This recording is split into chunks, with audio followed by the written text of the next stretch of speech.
तो गाइस इंतजार की घड़ियां हो चुकी हैं खत्म और इस साल के सबसे बड़े महामुकाबले यानी कि इंडिया वर्सेस पाकिस्तान की प्रेडिक्शन मैं आपको देने वाला हूं इस वीडियो में। तो जब हालांकि इंडिया ऑलरेडी पाकिस्तान को एशिया कप में हरा चुकी है, लेकिन ये वर्ल्ड कप में जब हराती है ना तो यार उसका मजा ही अलग होता है। तो इसी खुशी के मौके पे जल्दी से वीडियो को एक लाइक कर दीजिए और फिर स्टार्ट करते हैं इस बेहतरीन वीडियो को। बट आपके लिए एक और खुशी का मौका है और वो ये कि जिस एप्लीकेशन पर मैं खेलता हूँ वहाँ पर 5 लाख के लीडर बोर्ड, मतलब लीडर बोर्ड 11 लाख का है लेकिन फर्स्ट प्राइज जो 5 लाख का है, अब मेरी उससे दूरी बहुत ही कम रह गई है। मैं पहुँच चुका हूँ 7 रैंक पे और सिर्फ 6 लोगों को मुझे पीछे करना है और 6 लोगों को पीछे करने के बाद 5 लाख रुपए का प्राइज बहुत आसानी से मैं इस एप्लीकेशन पर जीतने वाला हूं, जो कि दोनों सबूत आपके सामने है। मेरी रैंक का जो स्क्रीनशॉट है, आप एप्लीकेशन डाउनलोड करेंगे तो आपको भी दिख जाएगा, वो आपको यहां पर दिख रहा होगा। साथ ही साथ यहां पर लीडर बोर्ड का पहला प्राइज भी आपको दिख रहा होगा। तो अभी भी मौका है, अगर ये 5 लाख का प्राइज आप मुझसे छीनकर खुद जीतना चाहते हैं या 5 लाख के नीचे वाला यानी कि 3 लाख का जीतना चाहते हैं, तो करना क्या होगा। सबसे पहले आपको इस एप्लीकेशन को डाउनलोड करना होगा और उसके बाद इस एप्लीकेशन पर आपको ग्रैंड खेलना स्टार्ट करनी होगी। भाई अभी ये वर्ल्ड कप के कितने मैच निकले हैं, 7-8 मैच, मात्र 7-8 मैचों में मेरी रैंक 7 आ गई। तो अगर आप इस वाली एप्लीकेशन पर 10 मैच या 15 मैच लगातार खेल लिए और आपने कम से कम 6 से लेकर 7 टीमें लगा दी या 10 टीमें लगा दी, तो मान के चलिए 5 लाख रुपए आप बहुत आसानी से जीत पाओगे। और अगर आप मेरी टीम से ग्रैंड लीग खेलोगे, क्योंकि मैं 10 टीमें देता हूं अपने टेलीग्राम चैनल पर, तो क्या होगा कि आप ये जो 6 से 7 मैच या 10-12 मैच खेलोगे ना, इनमें जितना भी पैसा लगाओगे, मान लो आपने 500 रुपए की टीमें लगाई, मान लो आपने 300 रुपए की टीमें लगाई, तो जितने की भी टीमें लगाओगे उससे ज़्यादा पैसा आपके पास लौट कर आएगा और आखिरी मैच वाले दिन आपको ये 5 लाख बहुत आसानी से मिल जाएगा।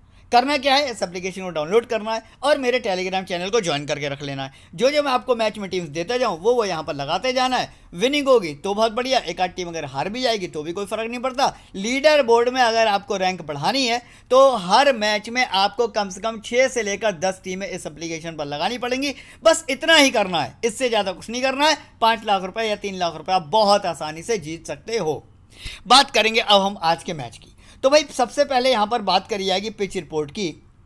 तो जो पिच है उसका नाम है यहाँ पर, यानी कि ग्राउंड का नाम है नरेंद्र मोदी स्टेडियम अहमदाबाद, जहाँ पर इस वर्ल्ड कप के ऑलरेडी कई सारे मैच परफॉर्म हो चुके हैं। तो अब तक आप लोगों को पिच रिपोर्ट का बहुत ज़्यादा आइडिया भी लग चुका होगा। हालांकि लास्ट मैच की वीडियो में जो मैंने बनाई थी अहमदाबाद के ऊपर, उसके ऊपर मैंने आपको साफ साफ बताया था कि ये जो पिच है एक ज़माने में यानी कि कुछ टाइम पहले उतनी ज़्यादा बैटिंग फ्रेंडली नहीं होती थी, यहाँ पर उतने ज़्यादा रन नहीं बनते थे। लेकिन हालिया जो भी मैच इस ग्राउंड पर हुए हैं ना, यकीन मानिए ताबड़तोड़ बल्लेबाजी यहाँ पर होती है, अच्छा खासा स्कोर यहाँ पर बनता है। इवन आईपीएल के भी जो भी लास्ट मैच यहाँ पर हुए थे ना, कई सारे प्लेयर्स ने वहाँ पर सेंचुरी मारी थी। और शुभमन गिल, हालांकि कल के मैच में वो खेलेंगे या नहीं खेलेंगे ये तो मुझे नहीं पता, लेकिन वो इस जो ग्राउंड है ना कि सबसे ज़्यादा बेहतरीन खिलाड़ियों में से उनकी गिनती होती है और कई बार इस ग्राउंड पर वो सेंचुरी भी मार चुके हैं। तो हम यही उम्मीद करेंगे कि भाई शुभमन गिल पूरी तरीके से फिट होकर कल का मैच खेल ले, जिससे कि इंडिया सिर्फ जीते नहीं बल्कि एक बहुत बड़ी जीत हासिल करे पाकिस्तान के खिलाफ। हालांकि मैं आपको बता दूं कि इनको डेंगू हुआ है, तो अब कितने फिट होंगे कितने नहीं होंगे ये वक्त बताएगा, कल बताएगा, जो कि मैं आपको टेलीग्राम पे अपडेट करूंगा। तो टेलीग्राम से जुड़ना बिल्कुल भी मत भूलिएगा। बात करेंगे अगर यहाँ पर अब पेस वर्सेस स्पिन की, तो मैं आपको बता दूं कि यहाँ पर पेसर्स को थोड़ा बहुत नहीं बल्कि बहुत ज़्यादा एक्स्ट्रा एडवांटेज मिलता है और स्पिनर्स को यहाँ पर विकेट बहुत ही रेयर सिचुएशन में ही मिलते हैं। यानी कि कोई बहुत ही ज़्यादा इनफॉर्म स्पिनर है, यानी कि कुलदीप यादव जैसे जो प्लेयर होंगे ना, उनको तो विकेट मिल जाएंगे, अदरवाइज यहाँ पर स्पिनर्स के लिए विकेट जो है ना बहुत मुश्किल में ही मिलते हैं, ये भी मैं आपको बता दूँ।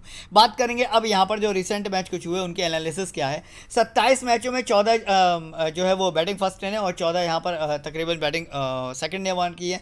वहीं अगर यहाँ पर बात करी जाएगी एवरेज स्कोर की, तो मैं आपको बता दूं कि यहाँ पर सबसे ज़्यादा जो स्कोर बना है वो 250 से 299 के बीच में बना है।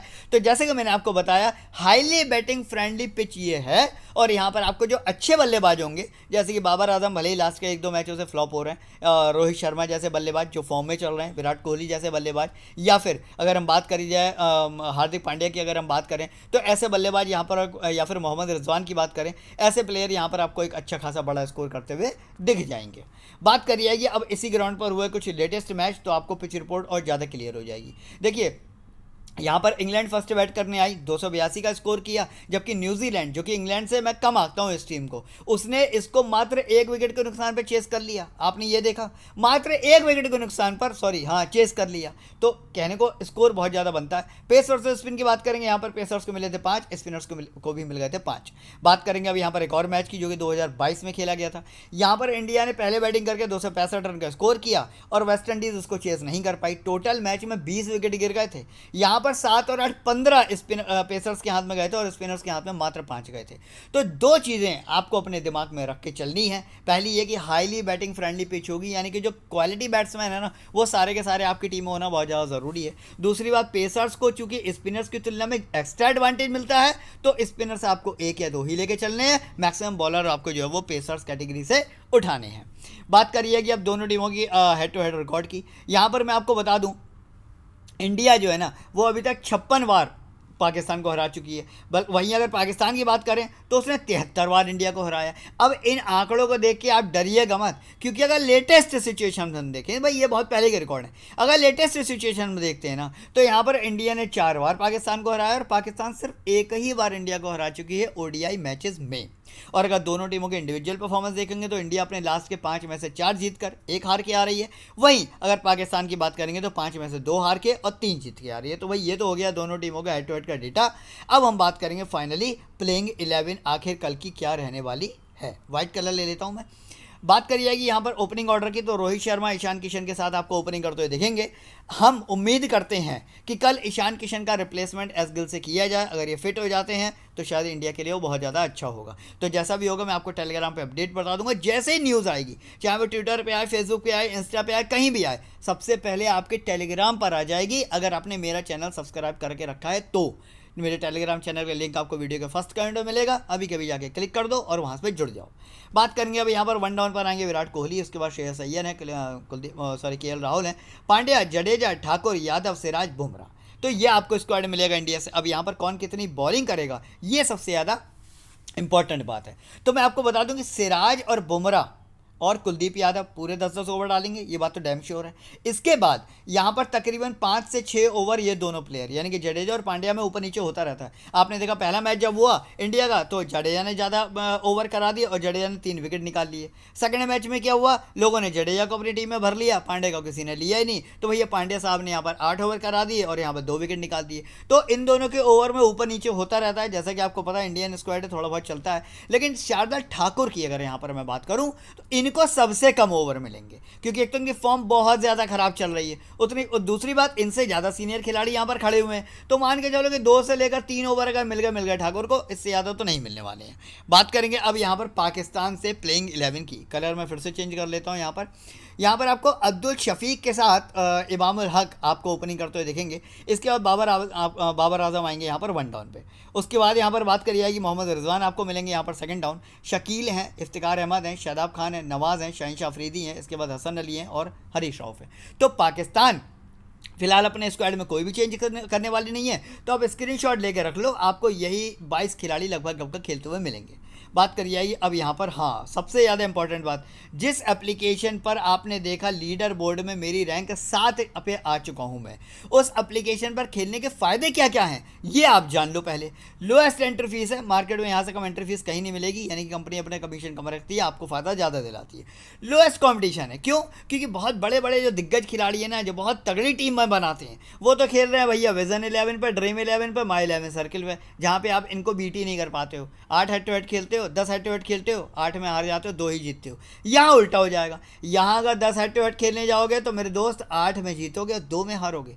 तो यहाँ पे लो कंपटीशन है। प्लस ना आपको जीएसटी देना, ना आपको टीडीएस देना, यानी कि ना पैसा डिपॉजिट करने पे कोई पैसा देना और ना ही पैसा निकालने पे कोई पैसा कटेगा आपका। तो यहाँ पर भी आपको फ़ायदा है। साथ ही साथ 10% का रियल कैश भी देती है ये कंपनी, यानी कि इस टाइम मार्केट में जितनी कंपनी भी फैंटेसी में है ना, कोई 3% दे रहा है, कोई 5% दे रहा है, कोई होली दिवाली पे 7% दे रहा है, 10% आपको कोई नहीं देगा। लेकिन ये कंपनी को आपका ध्यान है, आपकी चिंता है, आपकी परवाह है, तो वो आपको 10% का रियल कैश भी दे रही है। आगे भी सुन लो, यहाँ पर 11 लाख का जो लीडर बोर्ड चल रहा है, अभी अभी आपने देखा है वहाँ पर 7 रैंक मेरी चल रही है। एक रैंक पर आने में मेरे को 5-6 मैच और खेलने हैं, मैं फर्स्ट रैंक पे आ जाऊंगा, 5 लाख रुपए बहुत आसानी से जीत जाऊंगा।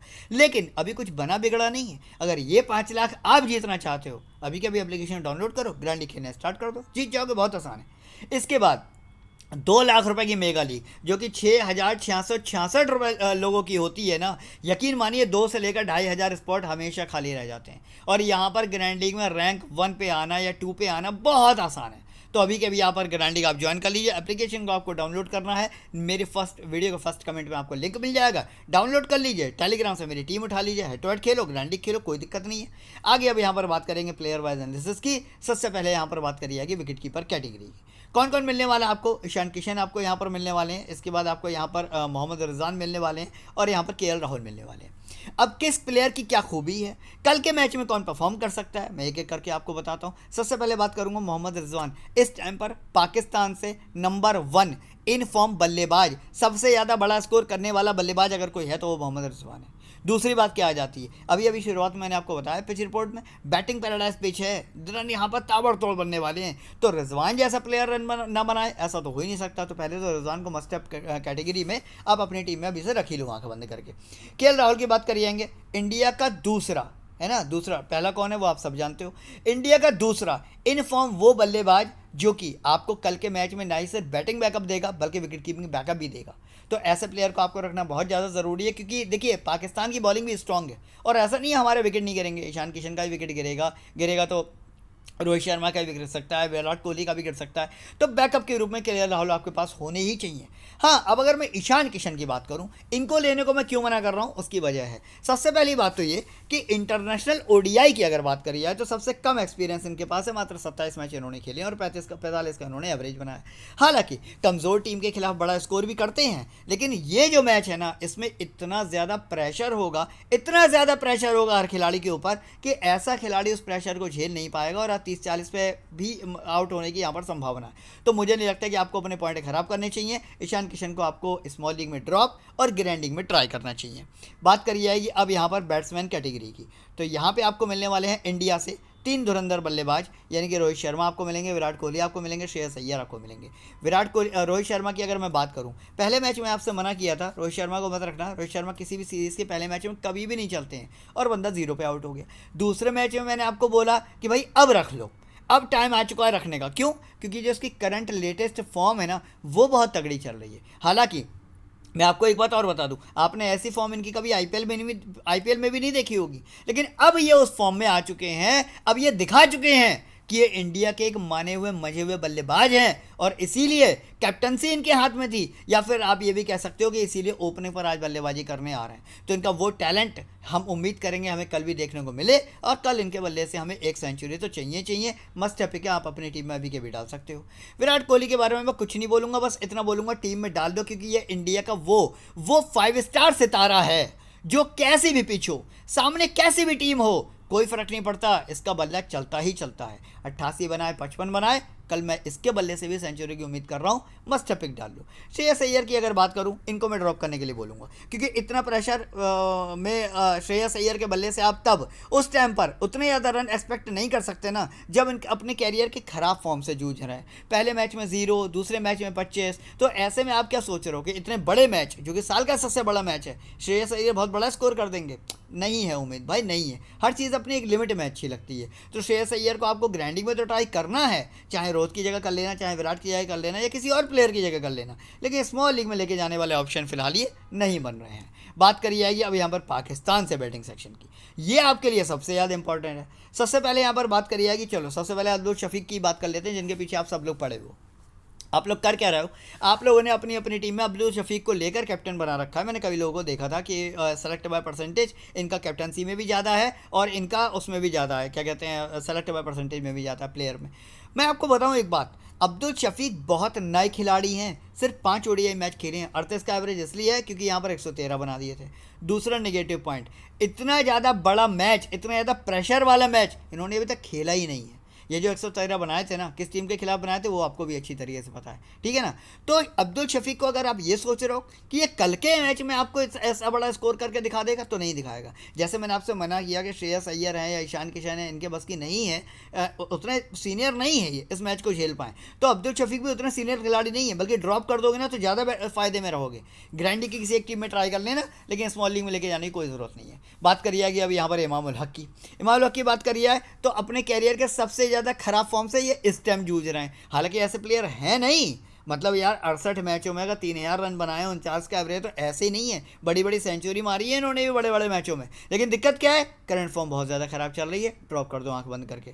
बात करिए कि अब यहाँ पर साउथ शकील की। हाँ देखो, साउथ शकील जो है ना, वो मिडिल ऑफ द ऑर्डर में आने वाला एक ऐसा बल्लेबाज है जो आपको मीडियम रन बना के दे देता है। जैसे हमारे यहाँ रविंद्र जडेजा हो गए, तकरीबन 30-40 रन दे देते हैं कभी कभी, लेकिन उनके पास बॉलिंग बैकअप है, इसके पास कोई बैकअप नहीं है। तो ऐसे खिलाड़ी को भी आपको लेने का कोई फ़ायदा नहीं है। अब बात करेंगे बाबर आजम की। कहने को तो दोनों ही मैच कोई बहुत ज़्यादा कठिन मैच नहीं थे, लेकिन तब भी बाबर आजम इसमें ज़ीरो, मतलब बहुत कम रन बना के आउट हो गए। लेकिन ठीक है, वो एक सिचुएशन थी। बट अगर विराट कोहली 0 पे आउट हो जाए, इसका मतलब ये नहीं कि आप उसको अगले मैच में नहीं लोगे। तो मैं ये नहीं कह रहा कि विराट कोहली और बाबर आजम की कोई कंपैरिजन है, कोई कंपैरिजन नहीं है, लेकिन वो अपनी टीम का विराट है, ये मत भूलो, है ना। पाकिस्तान का विराट कौन है? बाबर आजम। तो इसको आपको अपनी टीम में रखना ही रखना है। बड़े मैचों में अच्छा बड़ा स्कोर करने का एक्सपीरियंस है उसको, और इस पिच पर कई बार खेल चुका है। तो मुझे लगता है बाबर आजम को आपको टीम में तो लेके जाना चाहिए, लेकिन कैप्टन नहीं बनाना, ये बस गलती मत कर देना, गलती से भी। कैप्टन नहीं बनाना है, कैप्टन वाइस कैप्टन किसको बनाना है वो मैं आपको आगे बताऊंगा, लेकिन बाबर आजम को टीम में लेके जाना है। ऑलराउंडर सेक्शन की यहाँ पर बात करूँगा। इंडिया के हमारे 2 धुरंधर, एक हार्दिक पांड्या और रविंद्र जडेजा। देखिए, आप जाहिर सी बात है लोकेश राहुल, रोहित कुमार और रोहित शर्मा और विराट कोहली, तीनों में से किसी को ड्रॉप करोगे नहीं। जाहिर सी बात है कि आप बॉलिंग सेक्शन में कम से कम 2 बॉलर तो लेके जाओगे। अब 3 आपने ऊपर ले लिए, है ना, 2 प्लेयर आपने नीचे ले लिए, 3 और 2 5। अब आपके पास 2 प्लेयर का स्कोप अभी भी बाकी है। तो मेरा कहना आपसे ये है कि चूंकि इन दोनों के ओवर जो है ना वो ऊपर नीचे होते रहते हैं, पता ही होगा आपको। तो ऐसे में पांड्या 3 विकेट ले जाएं, जडेजा 3 विकेट ले जाएं, पांड्या 2 ले जाएं, जडेजा 2 ले जाएं, या 1 पांड्या ले जाएं और 3 जडेजा, या 1 जडेजा और 3 पांड्या। ये ना आप कह पाओगे ना कम। क्यों? क्योंकि पांड्या कल 8 ओवर डाल देंगे या जडेजा, ये ना आपको पता है ना मुझे। तो मैं कह रहा हूँ बैकअप के रूप में दोनों को लेके जाओ, है ना। कोई इन दोनों में से जिसने बड़ा स्कोर कर दिया ठीक है आपकी टीम में होगा, छोटा स्कोर कर दिया किसी ने तो भी कोई दिक्कत नहीं, बहुत छोटा नहीं करेगा, क्योंकि दोनों के पास बैटे बैकअप है और दोनों बॉलिंग करने वाले हैं। ये भी हो सकता है दोनों 2-2 विकेट लेके जाएं, इसलिए दोनों का आपकी टीम में होना बहुत ज़्यादा ज़रूरी है। आगे बात करिए आइए अब यहाँ पर पाकिस्तान से ऑलराउंडर सेक्शन की। देखो, इफ्तिकार अहमद की बात करूं, बैटिंग बॉलिंग दोनों का बैकअप है, ये बात बिल्कुल ठीक है, लेकिन बैटिंग में उतना ज़्यादा बड़ा स्कोर नहीं कर रहे हैं जितने की इस मैच में ज़रूरत है, और कर भी नहीं पाएंगे, ये भी मैं आपको बता दूं। तो जीएल में ट्राई कर लेना, स्मॉल लीग में तो ज़्यादा इंपॉर्टेंट नहीं है। मोहम्मद नवाज कोई खास फॉर्म में नहीं चल रही, एक विकेट लिया ज़रूर है, 39 रन बनाए ज़रूर है, लेकिन कल के मैच में अगर आप सोच रहे हो कि बंडल्स में विकेट निकाल देंगे या बहुत ज़्यादा रन बना देंगे, तो पहली बात तो मेरे भाई बैटिंग बहुत ज़्यादा नीचे आ रही है, पहले बात तो यही हो गई। दूसरी बात, सिंगल विकेट टेकर है, इनसे ज़्यादा पॉइंट बनाने वाले प्लेयर पड़े हैं, तो टेंशन ना लो, रुक जाओ, भी थमो थोड़ा, आगे ऐसे प्लेयर बता दूंगा जो इनसे ज़्यादा पॉइंट दे देंगे, तो इनको भी आप ड्रॉप कर सकते हो। हाँ, अगर मैं बात करूंगा शादाब खान की, तो इंडिया के हार्दिक पांड्या, रविंद्र जडेजा इजिकल टू, है ना, आपके पाकिस्तान के शादाब खान। ये भी इनका एक ऐसा ऑलराउंडर है ना जो बैटिंग बॉलिंग दोनों का बैकअप देता है, जब भी बैटिंग आती है तो अच्छा स्कोर भी करता है, साथ ही साथ बॉलिंग में अभी तो फिलहाल सिंगल विकेट निकाल रहा है, लेकिन कब ये मल्टी विकेट, कब ये विंडल्स में विकेट निकाल देता है पता नहीं चलता है। तो ऐसे खतरनाक खिलाड़ी को ड्रॉप करने की गलती बिल्कुल भी नहीं करनी है। एक बार को आप पाकिस्तान के बैटिंग सेक्शन से, ऑलराउंडर सेक्शन से, बॉलिंग सेक्शन से कहीं ना कहीं कॉम्प्रोमाइज़ कर लेना, लेकिन शादाब खान को अपनी टीम में लेकर मत भूलना, बहुत ज़्यादा इंपॉर्टेंट प्लेयर है पाकिस्तान का। आगे यहाँ पर अब बात करी जाएगी बॉलिंग सेक्शन की, बट उससे पहले मैं आपको बता दूँ कि जो लोग अभी तक मेरे टेलीग्राम चैनल से नहीं जुड़े हैं भाई, फाइनल पिच रिपोर्ट भी यही मिलेगी, फाइनल टीम भी यही मिलेगी, और साथ ही साथ ग्रैंडी के कॉम्बिनेशन भी यही मिलेंगे। तो वीडियो के फर्स्ट कमेंट में जाओ और मेरे टेलीग्राम के लिंक पर क्लिक कर दो, सीधे मेरे ओरिजिनल चैनल से जुड़ जाओगे। सेकंड चीज़ क्या है कि आपको यूट्यूब पर आना भी बहुत ज़्यादा ज़रूरी है। जिस तरीके से इस मैच में मैं आपको पूरे 22 खिलाड़ियों का एनालिसिस बता रहा हूँ ना, हर मैच में बताता हूँ, हर वीडियो में बताता हूँ, तो वो एनालिसिस आपको सुनना बहुत ज़्यादा ज़रूरी है। टीम कॉपी पेस्ट करके आज तक कोई करोड़पति नहीं बना है, लेकिन प्रेडिक्शन सुन के बहुत लोग करोड़पति बने हैं। तो यूट्यूब को सब्सक्राइब कर लो, वीडियो को लाइक कर दो, और बेल आइकन पे प्रेस करना बिल्कुल मत भूलना, वरना अगले मैच की वीडियो का पता नहीं चलेगा मैं कब डाल रहा हूँ, ठीक है। तो यूट्यूब और टेलीग्राम से जुड़ना आपको बहुत ज़्यादा ज़रूरी है। बात करिए अब बॉलिंग सेक्शन की। इंडिया की अगर यहाँ पर मैं बात करूँ, किसको किस सिचुएशन में लेना है ना, ये हम डिस्कस कर लेते हैं। पहले कलर चेंज कर लूँ। शार्दुल ठाकुर की अगर मैं बात करूं, अभी अभी मैंने आपको शुरुआत में बताया कि शार्दुल ठाकुर को बहुत ज़्यादा विकेट नहीं दिए जाए, ओवर नहीं दिए जाएंगे, 2 से लेकर 3 ओवर ही मिलेंगे। और इसमें अगर आप ये उम्मीद कर रहे हो कि बंदा 3 या 2 विकेट निकाल देगा तो वो पॉसिबल नहीं है, प्रैक्टिकली पॉसिबल नहीं है। तो ठाकुर को आपको ड्रॉप करना ही पड़ेगा। सिराज की अगर यहाँ पर बात करी जाए तो सिराज हो, बुमराह हो, कुलदीप यादव हो, मैं सच बताऊँ ना, मेरा मन ही नहीं होता है, मैं कंफ्यूज हो जाता हूँ मैं किसको ड्रॉप करूँ। हालांकि अब चूंकि मैंने आपको शुरुआत में पिच रिपोर्ट के बारे में बताया कि भाई पेसर्स को एक्स्ट्रा सपोर्ट मिल रहा है, तो ऐसे में सिराज और बुमराह का कॉम्बिनेशन आपके ज़्यादा काम आएगा। अब चूंकि स्पिन को यहाँ पर थोड़ा कम सपोर्ट मिल रहा है, इसलिए मैं थोड़ा कुलदीप यादव के लिए डाउट में हूँ। हालांकि जब सेकंड इनिंग में अगर ये लोग बॉलिंग करते हैं, यानी कि इंडिया अगर सेकंड इनिंग में बॉलिंग करती है, उस टाइम कुलदीप यादव को विकेट मिलने की सबसे ज़्यादा संभावना है। क्यों? प्रेशर सिचुएशन जब होती है ना, तो कुलदीप यादव फिर कैसे भी पीछे विकेट निकाल के दे देता है। तो मेरा कहना आपसे ये है कि अगर इंडिया फर्स्ट बॉल करे तो आप बुमराह और सिराज का कॉम्बिनेशन लेके जाना, और अगर इंडिया सेकंड बैट करे तो जडेजा या पांड्या में से किसी एक को ड्रॉप करके आप कुलदीप यादव को ले लेना। ले तो साथ ही पाओगे, इसलिए मैंने आपको बताया। और अगर आप किसी और ऐप पे खेल रहे हो तो फिर आप ले लो कुलदीप यादव को, कोई दिक्कत नहीं है। बात करेंगे अब यहाँ पर पाकिस्तान से बॉलिंग सेक्शन की। देखो भैया, शाहिनशाह अफरीदी जो है ना, मैं आपको सच बताऊं, पाकिस्तान से अगर कोई मेरा फेवरेट बॉलर है तो वो शाहिनशाह अफरीदी ही है। और कई सारे ऐसे मैच होते हैं जब मैंने इसको कैप्टन बनाया और उसने मेरे को मैच जिताया। 3 विकेट, कभी 4 विकेट, कभी 5 विकेट, पता ही नहीं होता। आप देखो ना, यहाँ 4 निकाले, यहाँ 2 निकाले, यहाँ 2 निकाले। लेकिन यार इस वर्ल्ड कप में मुझे इसकी वो फॉर्म ही नहीं दिख रही है, बंडल्स वाली फॉर्म ही नहीं दिख रही है। 2 मैच मैंने ट्राई कर लिया, दोनों में वीसी बना के भी देख लिया, कुछ कर ही नहीं रहा है। तो ऐसे में क्या करना है? ऐसे में हमें अपना एक प्लेयर खराब नहीं करना है ना। ऐसे में मैं आपको ये राय दूंगा कि हरीश राव और हसन अली का कॉम्बिनेशन बना लो, और या फिर हरीश राव के साथ आप फिर शाहिनशाह अफरीदी का कॉम्बिनेशन बना लो। क्योंकि यहाँ पर तीनों में ड्रॉप करने लायक प्लेयर वैसे है कोई नहीं, क्योंकि शाहिनशाह अफरीदी अगर अपनी पे आ गया ना तो वह सब कल वो रोहित शर्मा का विकेट भी गिरा सकता है। ईशान किशन का तो खैर गिरा ही सकता है, लेकिन रोहित शर्मा का भी गिरा सकता है। But for the safe factor, क्योंकि हमें 4 खिलाड़ी या 5 खिलाड़ी ही लेने हैं पाकिस्तान से, मैं आपको यही बोलूँगा कि हसन अली और हरीश राव के साथ जाओ। टीम में जगह है तो शाहिनशाह अफरीदी को रखना, वरना चूंकि सिंगल विकेट ले रहे हैं, कैरियर की थोड़ी सी खराब फॉर्म में झेल रहे हैं, तो आप इनको ड्रॉप भी कर सकते हो, कोई बहुत बड़ी बात नहीं है। आगे अब यहाँ पर बात करिए कि बेंच प्लेयर की, कौन कौन नहीं खेलेगा ये भी देख लो। अश्विन, शमी, और इसके बाद आपके सूर्य कुमार यादव और गिल, ये नहीं खेलेंगे। गिल अगर खेलेंगे, फिट अगर हो गए, तो मैं आपको टेलीग्राम पे बता दूंगा, कोई बहुत बड़ी बात नहीं है। बात करिए कि पाकिस्तान से बेंच प्लेयर की, आगा सलमान, वसीम, फ़कर और उस्मान, इनमें से कोई नहीं खेलेगा, ये नोट कर लेना। अब बात करेंगे उस टीम की जो अभी तक मैंने बना के रखी है अपनी एनालिसिस के अकॉर्डिंग। रिजवान, राहुल, है ना, इसके बाद रोहित, विराट, उसके बाद बाबर, सिंगल एक ही बैट्समैन लेके जाऊंगा मैं। शादाब मैंने कहा था ड्रॉप नहीं करना है। इसके बाद जडेजा के साथ पांड्या को लेके जाना बहुत ज़्यादा ज़रूरी है। बुमराह के साथ मैं कुलदीप यादव को फिलहाल में लेके जा रहा हूँ। सिराज को मैंने यहाँ पर ड्रॉप किया है। बट अगर मान लो इंडिया फर्स्ट इनिंग में ही बॉलिंग कर लेती है तो मैं कुलदीप की जगह यहाँ सिराज को रख लूँगा। मैं आपको पहले बता चुका हूँ। हरीश राव को फिलहाल मैं इसलिए रख रहा हूँ क्योंकि मेरे पास अब टीम में जगह ही नहीं है हसन अली और शाहिनशाह अफरीदी के लिए। अगर आपकी टीम में किसी तरीके से जगह बन रही है तो बना लो, चाहो तो शादाब खान को रिप्लेस करके आप यहाँ पर शाहिनशाह अफरीदी और या फिर हसन अली, दोनों में से किसी को रख सकते हो। फिलहाल मैं यहाँ पर रऊफ को लेके जा रहा हूँ। तो अभी तक की तो मेरी फाइनल टीम यही है, लेकिन लाइनअप आने के बाद और टॉस होने के बाद जो बिल्कुल फाइनल में बनाऊंगा ना, बिल्कुल फाइनल, हो सकता है कैप्टनसी विराट से हटा कर किसी और को दे दूं, हो सकता है मैं वाइस कैप्टनसी रिजवान से हटा कर किसी और को दे दूं, हो सकता है यहाँ पर मैं हसन अली को ले आऊँ, हो सकता है यहाँ पर शादाब खान को हटा दूँ, हो सकता है यहाँ पर सिराज को ले आऊँ, तो कुछ भी कर सकता हूँ। फाइनल टीम तभी बनाऊंगा जब मेरे पास 100% सारी चीज़ें होंगी, लाइनअप भी, टॉस भी और पिच रिपोर्ट भी। फाइनल टीम मिलेगी टेलीग्राम पे। तो अभी भी अगर नहीं जुड़े हो तो वीडियो के फर्स्ट कमेंट में टेलीग्राम का लिंक है, जाके जुड़ जाओ। क्रिकफैन एप्लीकेशन को डाउनलोड जरूर कर लेना, क्योंकि 5 लाख में आपको बहुत आसानी से जितवा सकता हूं। और यूट्यूब को अगर नहीं सब्सक्राइबर हो तो फिर अगली कोई वीडियो आप मेरी देख नहीं पाओगे। बेल आइकन को नहीं दबाओगे तो पता नहीं चलेगा वीडियो कब आएगी। ये सारे काम करके रख लो, आगे आपके बहुत ज़्यादा काम आने वाले हैं, आप ही के फायदे के हैं। फिलहाल इसी के साथ इस हॉट वीडियो को यहीं पर ख़त्म करते हैं। मिलेंगे इंडिया पाकिस्तान के बाद किसी दूसरे मैच में, तब तक के लिए वीडियो देखने का बहुत बहुत धन्यवाद।